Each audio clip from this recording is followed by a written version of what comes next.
Abashuubuzi ababanza kwetera enduru n'abavuje beberuka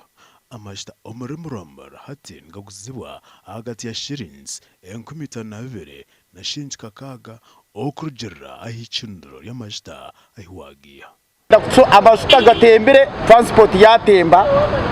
konko mushara gwitu gwaguma kuguri sta buruna kunubongeraho kandi abasabaze bo tubakongeza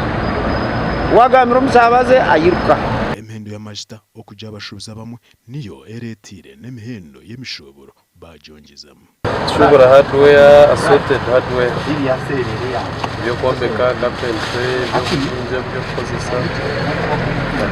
emihendo y'ahiguru anemwe bintu tuverumu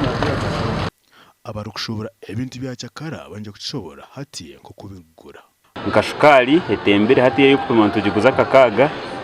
kwije pakingiro tugiguza kakaga na 5 twine muna n'emicere y'esano twine bisikiso nkaroyiko akatine kari ari 5 na 5 akace nanisha aba government ecyendeza amishoro y'ebintu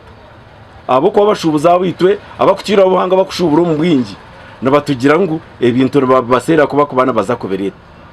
konko yebuza umukerekano guruzarwaho mwihangeri